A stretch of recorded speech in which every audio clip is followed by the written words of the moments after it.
Shalom, jumpa lagi dalam kasih Kristus. Hari ini kita akan belajar satu renungan yang berjudul Pertolongan Tuhan. Wow, semua orang suka ditolong Tuhan. Nah, untuk lebih lanjutnya, mari kita berdoa. Bapak, terima kasih. Kami sangat bersyukur untuk hari ini kami bisa mendengar firman. Tolong kami Tuhan, supaya kami mengerti renungan hari ini. Allah Roh Kudus, bukakan, singkapkan pikiran kami supaya kami lebih mempercayai firman di atas kenyataan. Dalam nama Yesus Kristus, amin.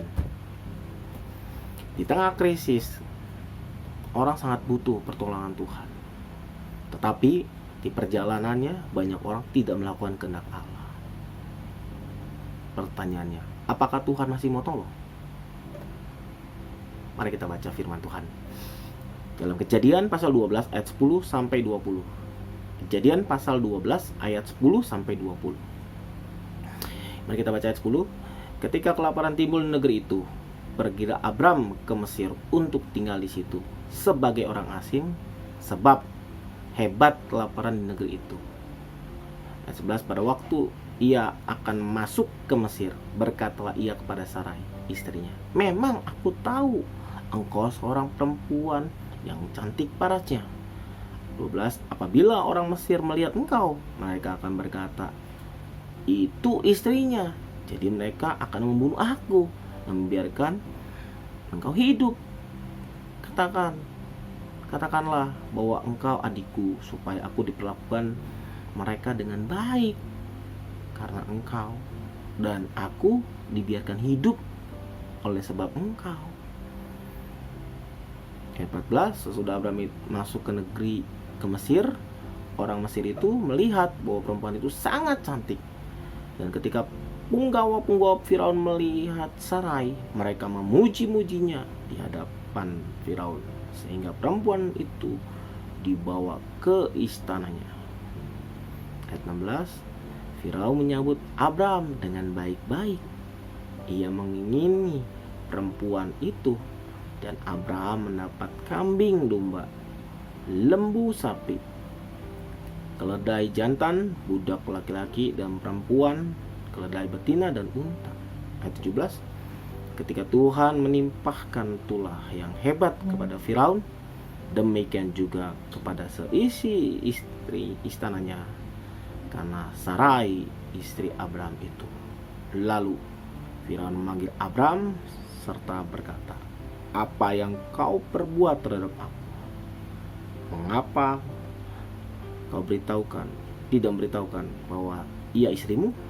Mengapa engkau katakan dia adikku, sehingga aku mengambilnya menjadi istriku? Sekarang inilah istrimu, ambillah dan pergilah. Lalu Firaun memerintahkan beberapa orang untuk menghantar Abram pergi bersama dengan istrinya dan segala kepunyaannya. Tokoh Abram ini tokoh yang sangat dipuja, yang sangat diperhatikan oleh banyak hamba Tuhan. Bagaimana Abraham mempersembahkan anaknya yang tunggal, yaitu Ishak. Disitulah tanda di mana iman Abraham diuji. Tetapi kita lihat ya, dalam Kejadian pasal 12, sebelum Abraham berubah nama menjadi dari Abram menjadi Abraham, lihat, Tuhan panggil dia untuk, kita buka ya sebelumnya di Kejadian pasal 12 ayat pertama. Berfirman Tuhan kepada Abraham, pergilah dari negerimu dan dari anak saudaramu dan dari rumah bapamu ini ke negeri yang kutunjukkan kepadamu. Ayat 2, aku akan membuat engkau menjadi bangsa yang besar dan memberkati engkau, serta membuat namamu masyhur, dan engkau menjadi berkat. Dalam Kejadian 12 ayat pertama, kita melihat ya Bapak Ibu, bagaimana Tuhan panggil Abraham. Untuk apa? Ke negeri yang ditentukan Tuhan. Abraham sebelum dipanggil, dia ini orang kaya. sudah kaya. Pertanyaannya begini, Pak, Bu, waktu engkau diberkati sama Tuhan, apakah engkau mau ikutin kehendak Allah? Belum tentu. Ketika orang tidak punya apa-apa, ikut Tuhan, saya mau. Tapi ketika orang punya segalanya, ikut Tuhan dan diarahkan, belum tentu mau. Tapi kita melihat di sini, Abraham di ayat yang keempat, Kejadian 12. Lalu pergilah Abraham seperti yang difirmankan Tuhan kepadanya. Abraham dulu belum kenal Tuhan. Abraham dulu menyembah dewa-dewa, patung-patung. Tapi kita melihat ya, orang yang memang Tuhan pilih waktu berjalan dalam panggilan Tuhan, dan Tuhan izinin terjadi krisis. Kita lihat nih, zaman sekarang kita lihat terjadi banyak krisis ekonomi ya, sedang melanda seluruh dunia karena perang, karena COVID-19. Perhatiin baik-baik ayat 10. Kesalahan apa yang Abraham buat walaupun dia telah dengar janji Tuhan buat hidupnya ke depan, tetapi dia punya konsep masa lalu dibawa untuk maju dalam kehendak Allah. Perhatiin baik-baik ya. Untuk ikut kehendak Allah harus taklukkan seluruh keinginan pribadi dan mengambil atau berjalan dalam tuntunan Tuhan. Gampang? Tidak gampang. Buktinya apa? Abraham melakukan yang hampir semua orang lakukan. Ayat 10. Kita lihat apa yang terjadi. Ketika kelaparan timbul di negeri itu. Waktu terjadi kelaparan, bukan kelaparan biasa. Ayat ini dibilang ini, sebab hebat kelaparan di negeri itu. Kalau hebat berarti krisisnya parah. Gitu. Di Indonesia pernah terjadi krisis, Bapak Ibu. Salah satunya krisisnya tahun 97-98. Betapa sulitnya waktu itu bangsa ini. Tapi kita lihat pertolongan Tuhan atas bangsa ini. Nah, kita melihat ya, ketika Abraham menemukan satu masalah. Masalahnya apa? Aku mengalami krisis, aku orang kaya, aku orang sukses, ikutin kehendak Allah. Mungkin Bapak Ibu dan saya adalah orang yang dipanggil sama Tuhan dari konsep masa lalu yang salah tentang Tuhan. Kita gunakan cara yang sama yang dulu kita pernah kerjakan. Siapa yang bilang mau tinggal di tempat yang kelaparan? Nggak ada yang mau. Abraham itu bawa istrinya loh. Bayangin, bawa ponakannya loh. Nggak gampang bukan? Waktu dia berjalan dalam kehendak Allah, seringkali Tuhan izinkan suatu permasalahan yang kita hadapi itu untuk membawa kita kenal Tuhan. Tapi waktu proses terjadinya krisis, waktu proses terjadinya masalah, kita seringkali, Bapak Ibu dan saya, menggunakan pola yang dunia ini ajarkan. Tidak pernah dunia ini mengajarkan ketika punya masalah datang ke Tuhan. Tapi gunakan logikamu untuk apa? Berpikir, hitung-hitungan untuk apa? Nyelamatin diri. Benar? Apa yang dilakukan Abraham ini wajar. Dia nggak mau sulit. Kelaparan itu bicara makanan, kebutuhan yang utama. Dalam hidup manusia, satu hari butuh makan.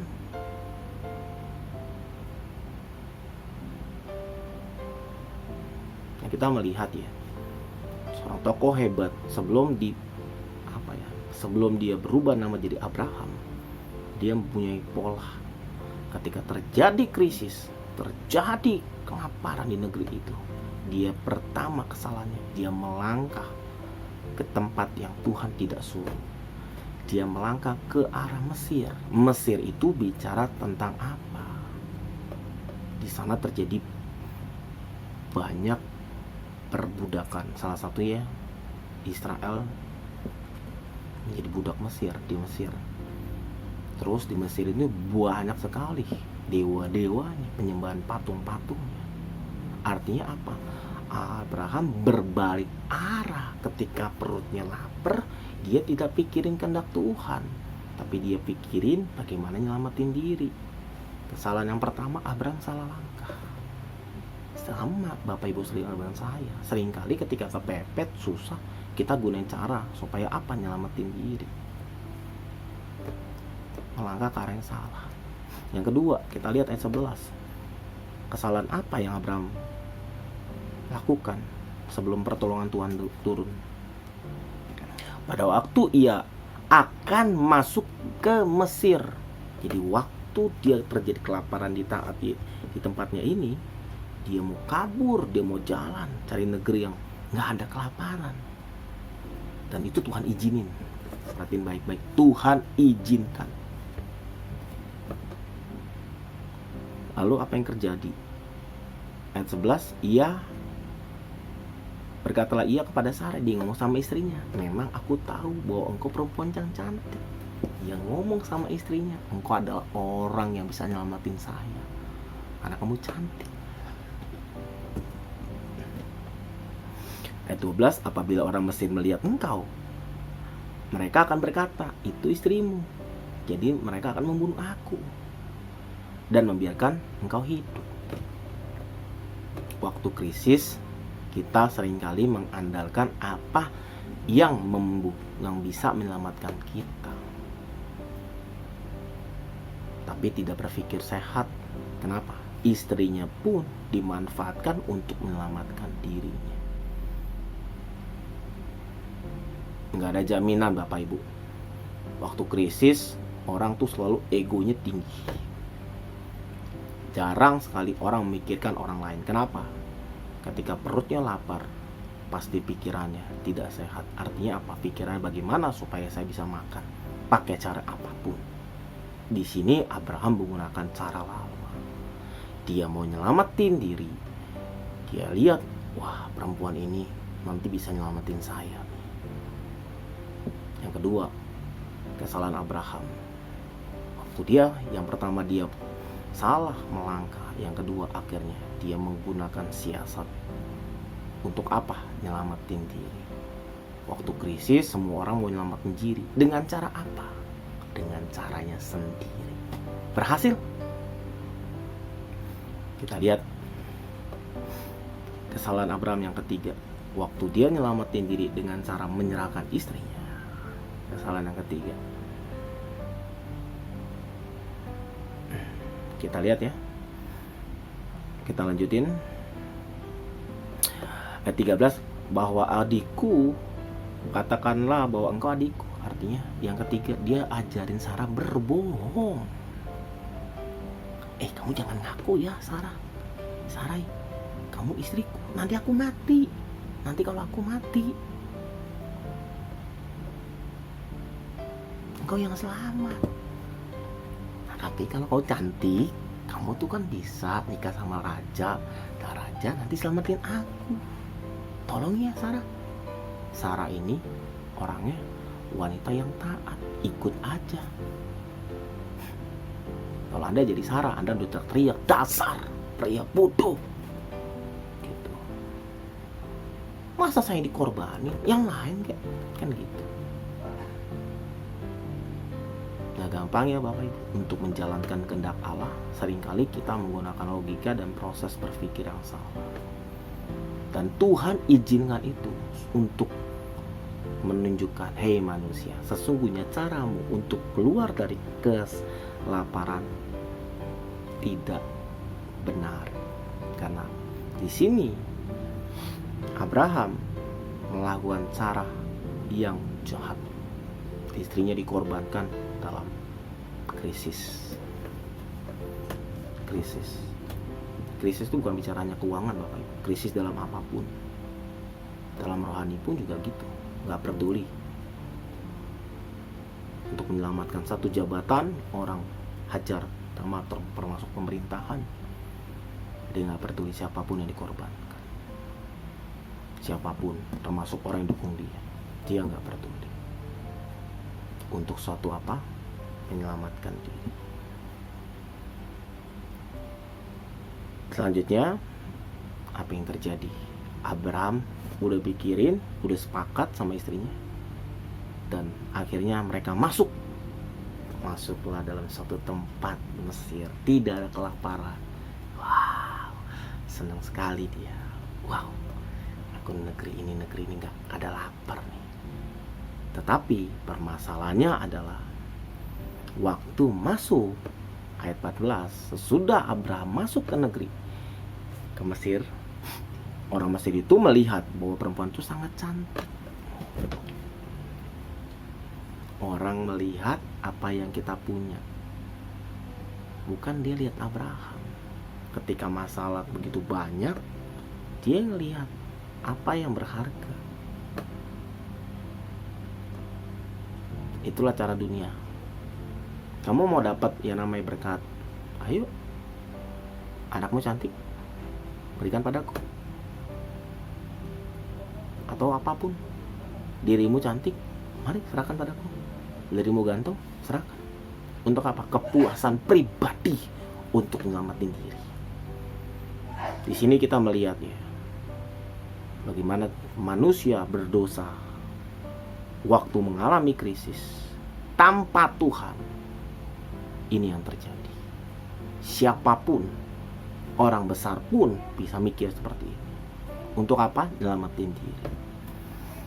Kita lihat ayat berikutnya, 15. Ketika punggawa itu pengawal melihat Sarah, dia muji-muji. Dia bilang, wow, Sarah ini cantik sekali. Dia ngomong sama apa? Sama rajanya, Firaun. Firaun, ini ada satu orang nih datang ke negeri kita. Dia orang asing, dia punya istri cantik loh. Coba, Firaun bilang, tanya-tanya itu istrinya apa siapanya. Lihat ayat 16. Firaun menyambut Abraham dengan baik. Dia senang dong. Wow, welcome, mari masuk di negeri ini. Abraham tidak bertemu dengan orang biasa, tapi ketemu orang nomor satu di Mesir, Firaun, rajanya. Dia orang pinter, karena yang dia pikir untuk menyelamatin dirinya, dia butuh apa? Uang, kekayaan. Untuk apa? Hidup.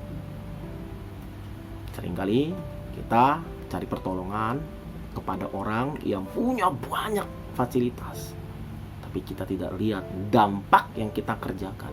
Banyak orang menyerahkan diri untuk menjadi pelacur, menyerahkan diri untuk makan narkoba. Banyak orang juga, ada beberapa orang juga melakukan kejahatan, korupsi. Untuk apa? Untuk menyelamatkan dirinya. Tidak berpikir Tuhan senang atau tidak. Yang dipikirin, saya punya masalah di depan mata, Tuhan gak kelihatan, jadi saya butuh yang kelihatan. Perhatiin baik-baik. Firaun menyambut dengan baik karena ia menginginkan perempuan itu. Hai Pak, Bu, ini permasalahannya. Waktu engkau diizinkan punya masalah sesulit apapun, setan seringkali tawarkan, hei, kamu jualan narkoba saja. Hei, kamu jual diri saja. Hei, kamu mau dapat uang kan buat makan? Pakai korupsi aja. Hei, kamu butuh duit kan? Merampok aja, mencuri aja. Salah nggak? Jawabannya bukan salah atau tidak. Itu pilihan. Anda waktu krisis mau mikir yang baik atau yang jahat. Kadangkala banyak orang melakukan yang jahat. Untuk apa? Nyelamatin diri. Akhirnya strategi Abraham sepertinya berhasil. Dia nyerahin istrinya. Logikanya masuk ke. Kalau Anda jadi Abraham, Anda begitu bajingan sekali. Kenapa? Anda nyelamatin diri, istri Anda dikorbanin.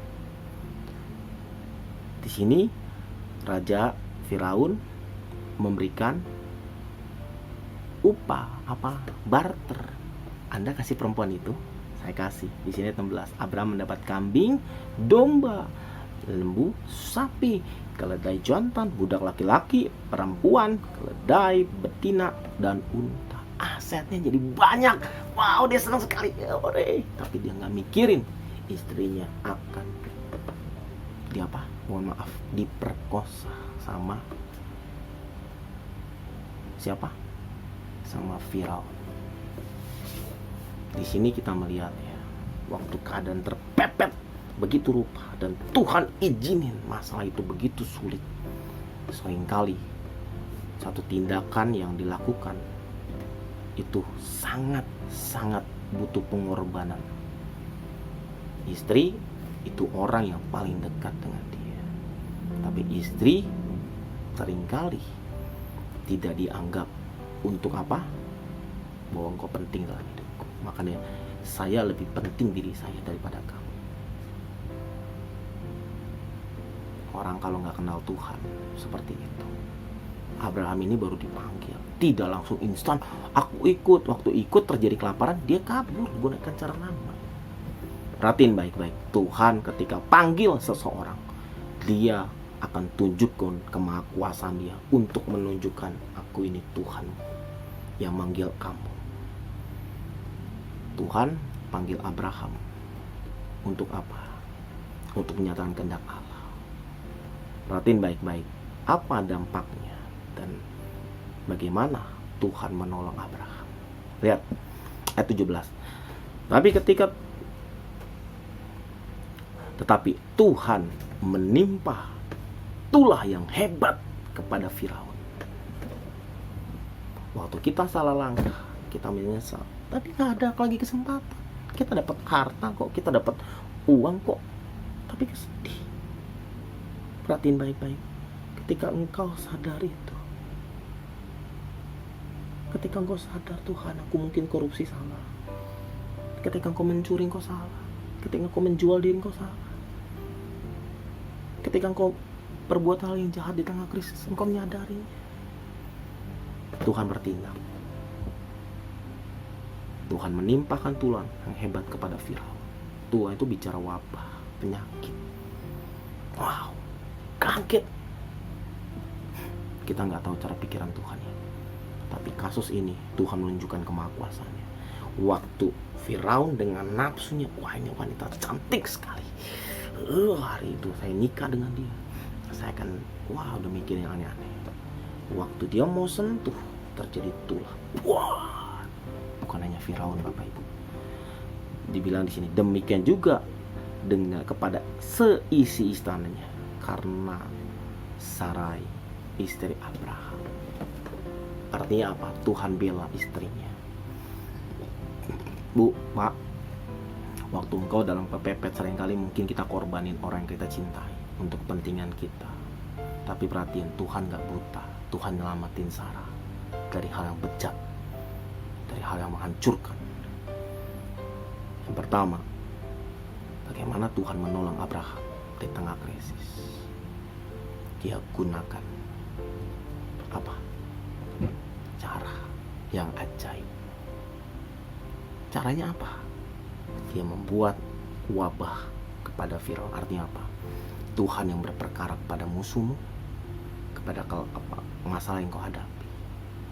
Yang berikutnya, yang kedua, Abraham mendapat di tengah-tengah keputusan yang salah, tapi caranya Tuhan juga memberkati, karena Firaun telah memberikan apa? Di sini ayat 16, kambing, domba, lembu, sapi, keledai jantan, budak laki-laki, perempuan, keledai, unta. Artinya apa? Secara tidak langsung rencana Tuhan turun dalam Abraham. Tuhan nyelamatin yang namanya Sarai, dia selamatin juga Abraham. Ketika Tuhan panggil Anda, jangan takut Bapak Ibu. Jangan pernah gunakan cara yang salah. Tetapi di tengah-tengah krisis pun, ketika Anda salah, kalau Tuhan berkenan, Tuhan akan bela. Yang kedua, Abraham terhindar. Abraham mendapat berkat yang kedua. Yang pertama, Tuhan membebaskan Abraham dari masalah. Masalahnya apa? Istri saya mau diperkosa. Dibebaskan, diberi kutuk. Yang kedua, Abraham mendapat berkat ketika dia belum terjadi yang namanya hubungan dengan suami istri dengan Firaun. Abraham telah mendapat berkat. Yang ketiga, Abraham terhindar dari apa? Krisis, kelaparan. Buktinya apa? Kita lihat ayat ke-18. Lalu Firaun memanggil Abraham dan berkata, apa yang kau perbuat terhadap aku? Mengapa tidak kau beritahukan bahwa ia istrimu? Bayangin, Tuhan mengubah konsep Firaun. Wow. Hei Firaun, jangan sentuh dia. Mungkin Tuhan tanya seperti itu. Mungkin dia baru sadar, wih, tiba-tiba ada penyakit yang mewabah di tubuhnya dia. Dia sadar. Terus kita lihat ya, mengapa, ayat 19, mengapa engkau katakan dia adikku sehingga aku mengambil dia menjadi istriku? Bayangin, ini wajar kok, saya udah kasih kamu banyak kok, tapi kok saya jadi sial ya? Itu cara Tuhan membela Anda di tengah-tengah krisis. Tapi seringkali manusia takut untuk namatin diri, seperti yang dikerjakan Abraham. Tuhan gak buta, Tuhan tetap jalanin kehendaknya. Sekarang ini istrimu, pergilah. Bayangin, Tuhan pakai orang jahat untuk kita bebas dari apa? Kelaparan, dari krisis. Saya nggak ngerti permasalahan Bapak Ibu saat ini. Mungkin kau punya krisis dalam keuangan, engkau dalam banyak mengutang, engkau banyak sedang mengalami yang namanya apa? Anakmu mulai krisis dalam keluarga, krisis dalam apa lagi? Kesehatan. Jangan gunakan kemampuan Anda, tanya Tuhan. Apa kesimpulan dari firman Tuhan hari ini? Pertolongan Tuhan turun ketika manusia di saat paling terdesak dan melakukan apa yang tidak berkenan di mata Tuhan. Dan kalau Tuhan berkenan pada dia, Tuhan akan tunjukkan kepadanya bahwa Tuhan yang menyelamatkan, Tuhan yang menolong engkau dari kesulitan. Jadi poin pentingnya adalah andalkan Tuhan di setiap jalan. Sekalipun engkau seringkali mengandalkan kemampuanmu untuk berjalan dalam kehendak-Mu dan menyelamatkan diri, tapi di situ pasti Tuhan akan terus coba dan terus Tuhan coba dan terus Tuhan akan tunjukkan dirinya. Aku yang menolong engkau dari kesulitan. Masih mau percayakah engkau sama Tuhan? Saat ini apapun permasalahan Bapak Ibu, percayalah Dia Tuhan yang tahu keberadaan Bapak Ibu, merasakan apa yang Anda alami. Tapi pertanyaannya, maukah engkau percaya? Maukah engkau berjalan dalam kehendak-Nya? Maukah engkau mengikuti Dia seumur hidup? Dan jangan lagi kita gunakan cara lama untuk menyelesaikan masalah kita, tapi kita gunakan cara bagaimana kita belajar berserah. Walaupun kita telah melakukan yang terbaik, tapi kembalikan kepada Tuhan, karena Tuhan akan membuat kita berhasil, beruntung. Firman Tuhan yang akan membuat kita menjalani kehendak Allah. Karena Alkitab bilang, Mazmur 119 ayat 105, firman-Mu pelita bagi kakiku, terang bagi jalan-jalan. Kita seringkali jalan dalam kegelapan, kita butuh pelita, kita butuh terang, dan terang itu akan menerangi. Mari kita berdoa. Bapa, terima kasih. Kami bersyukur seringkali kami seperti Abraham, di tengah-tengah kelaparan, di tengah-tengah krisis, kami menggunakan cara-cara yang tidak wajar, cara-cara yang menentang kehendak Allah. Untuk apa? Menyelamatkan diri. Tapi kalau ini lewat firman ini kami menyadari bahwa sesungguhnya Tuhan, Kau sangat mengasihi kami. Engkau tidak mau kami berjalan dalam kehendak yang salah, tapi Engkau ingin Tuhan kami belajar kenal Tuhan kami, Tuhan yang tidak pernah terlambat pertolongannya. Di tengah-tengah hampir-hampir Abraham itu kehilangan istri, tapi bagaimana cara Tuhan menolongnya. Kami percaya permasalahan apapun yang kami sedang hadapi, walaupun itu sulitnya ekonomi, kami mau belajar Tuhan. Kami telah salah langkah, tapi kami mau belajar Tuhan, senderkan kepada Engkau. Kami mau belajar berharap padamu, sehingga kami percaya bahwa firman itulah yang akan menolong kami. Bapa, terima kasih. Berkati setiap yang menonton, biar iman kami kepada Engkau semakin bertumbuh. Allah yang kami sembah tidak pernah meninggalkan kami. Allah yang kami sembah, Allah yang sangat mengasihi kami dan ingin dan terus mau membawa kami dalam pengenalan akan pribadinya Tuhan, sehingga kami belajar bergantung bukan pada dunia, pada hikmat, pada Tuhan firman. Makasih Bapa, dalam nama Yesus, amin. Puji Tuhan Bapak Ibu, kita telah mendengar bagaimana Tuhan menolong Abraham di tengah-tengah krisis. Demikian juga Tuhan akan tolong Anda di tengah-tengah keadaan Anda. Apapun, percayalah Tuhan tidak pernah membedakan siapapun. Dia Tuhan yang sama. Puji Tuhan Bapak Ibu, beberapa hari yang lalu atau beberapa minggu yang lalu saya telah menunjukkan beberapa hal tentang pelayanan yang kami telah kerjakan, saya dan tim, untuk mendoakan beberapa orang yang terikat dengan kutuk keturunan. Dan kalau Bapak Ibu nonton, itu adalah salah satunya. Sebenarnya banyak yang kami sedang kerjakan, tapi tidak perlu diekspos di YouTube karena kami ingin banyak orang mengalami perjumpaan sama Tuhan. Media ini dibuat untuk Bapak Ibu yang terikat dengan kuasa gelap. Mari gitu. Kami mengundang Bapak Ibu, mari kembali ke Tuhan. Kami akan membawa Bapak Ibu mengalami kebebasan karena kuasa firman Tuhan. Kami buat acara mendoakan itu secara gratis. Bapak Ibu bisa menelpon nomor telepon yang ada di depan layar Bapak Ibu, dan Bapak Ibu alami bahwa Tuhan Anda tidak pernah jahat. Tuhan Anda punya rencana yang baik. Kembalilah, mari berjalan kembali bersama Tuhan. Kami memohon kepada Bapak Ibu, mari dukung kami dengan cara like, subscribe, dan share, bagikan pada banyak orang, supaya ketika ada orang-orang yang mengalami keterikatan dengan roh jahat, kesulitan, mereka menemukan firman yang hidup. Terima kasih Bapak Ibu untuk selama ini mensupport kami, mendoakan kami. Biarlah tim YouTube berjalan dalam terang ini menjadi manfaat buat banyak orang, bukan hanya buat orang Kristen, tapi buat orang yang mencari kebenaran. Terima kasih Bapak Ibu. Terima kasih. Sampai jumpa. Tuhan Yesus memberkati. Shalom.